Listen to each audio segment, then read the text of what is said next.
केलं म्हणून काय कुठं बिघडलं? असा आपण विचार करतो ना, हितच चुकता. मान्य आहे मला, हौशेला मोल नसतं, पण सुखी संसाराला असतं ना हो. त्याची काय वाट लावता काय? मला सांगा, उद्या राजू कमवायला लागले, हा चांगलं कमवायला लागले, नवऱ्याचं ऐकल का? आणि असं झालं तर नवरा तरी तिला नांदवल का? मला सांगा, तुम्ही तरी पुण्याला तिला एकटीला पाठवायची चूक कराल का? बस झालं असं, लय ऐकून घेतलं तुमचं. बस आत्ताच्या आत्ता बाहेर व्हायचं.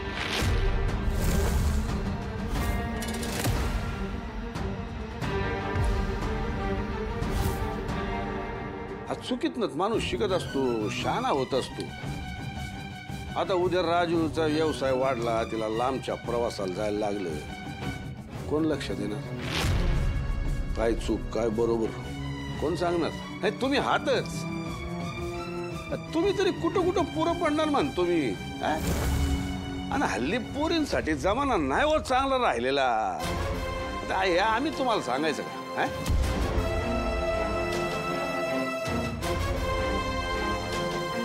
ओ जावई बापू, तुम्ही तर एकदम विचारातच पडलात.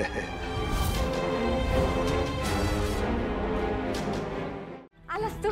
चल, माझी तयारी झाली, तू पण आवरून घ्या, आपल्याला दुकानात जायचं ना. हा वहिनी, ये पटकन, दादा आलाय. कुठं नाही जात आहे आपण?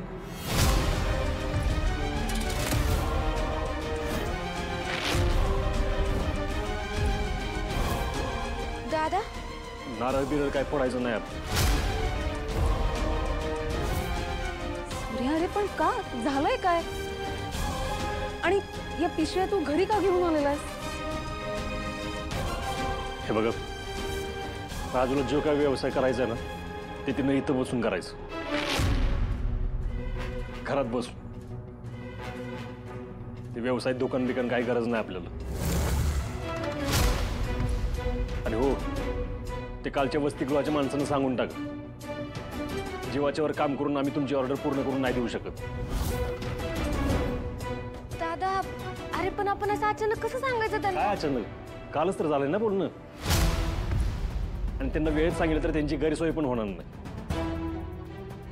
हे बघ, तुला जे काय करायचंय ना, ते इथं घरात बसून करायचं.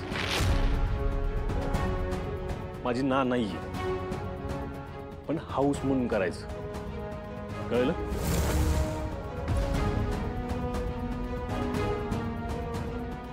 दादा, दादाला असं अचानक काय झालंय? पण तुझं घरासाठी पैसे कमवणं ही माझी जबाबदारी, ती अशी मला तिच्यावर नाही टाकायची. मग राजूला त्रास होईल असं मी काहीच करू देणार नाही. ठीक आहे, मग आपण हे सगळं ना तिच्यावर सोडूया.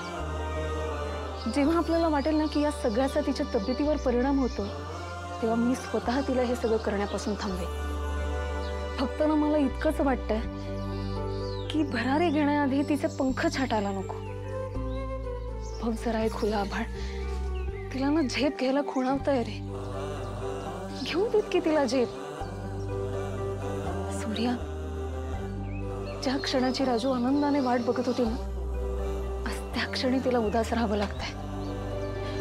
पण ती याची तक्रारही करणार नाही हं? कारण हा निर्णय तिच्या दादाने घेतलाय. आणि ना तिचा स्वतःपेक्षा तुझ्यावर जास्त विश्वास आहे. हा विश्वास कायम ठेवणं ही तुझी जबाबदारी आहे. अरे बापरे, आज कामाच्या गडबडीत पोटाकडे काय लक्षच नाही गेलं. हो ना ना, लय वाईट भूक लागली. धनू, जेवायला वाढ. ना ना, मी आलोच. धनू, तुझ्या जेवायचं काय जेवलीस ना? नाही, नानी जेवले. अगं मग तू पण जेवून घ्यायचं ना. तुम्ही बसा जेवायला, मी वाढते. धनू, धनुपुरी, मांडव परतीला जाऊन आल्यापासून बघतोय तुझं चित्त कशात दिसत नाहीये. नीट काय बोलत नाहीये, पहिल्यासारखं काय सांगत नाहीये. मला आधी वाटलं दत्तूचं आणि तुझं काहीतरी बिनसले, पण मला आता असं वाटू लागले की माझ्यावर तुझा काहीतरी राग आहे. खरंच काय असं आहे का? तसं असेल तर सांग पुरी. उशीर झाला. मी ताटं वाढायला घेते, तुम्ही बसा. धनु नक्की काय बी नसले या पुरीचं. मी कुठं चुकलोय का? कायच कळणं झालंय.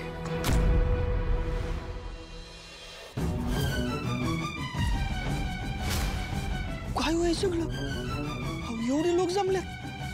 आपण आशाला पकडलेले बहुतेक कळलेले दिसतंय त्यांना. अहो, त्यात सखा मामा पण आहे. आम्हाला तर आपल्यावर लई संशय होता. डॅडी आता काय करायचं? तिथं गेल्याशिवाय काय भानगडी कळणार नाही. चल डॅडी, अहो तिथं सरपंच आहे, काही गावकरी पण आहेत. तिथं जाणं धोक्याचं दिसतंय. डॅडी आपण इथनच परत फिरूया. अरे इथनं माघारी फिरलो तर जास्त धोक्याचं कळत कसं नाही तुला? तिथं गेल्याशिवाय काय भानगडी कळणार नाही. चल. सरपंच अहो इथं रानात काय करताय का? डॅडी आपल्या गावात असं घडलं असं वाटलं नव्हतं. पण काय घडलंय काय? डॅडी तुम्हाला खरंच माहिती नाही. अहो हे सगळं आमच्या नाकाखाली घडतं याचं फार मोठं आश्चर्य आहे. डॅडी बहुतेक त्यांना आशाबद्दल कळलेलं दिसतंय. सरपंच काय झालंय ते नीट समजल असं सांगाल का? मला तर वाटतंय आता पोलिसांनाच बोलावलं पाहिजे. त्याशिवाय हे प्रकरण बाहेरच येऊ शकत नाही. म्हणजे का नाही, पोलिसांना पकडतील आणि शिक्षा देतील. हा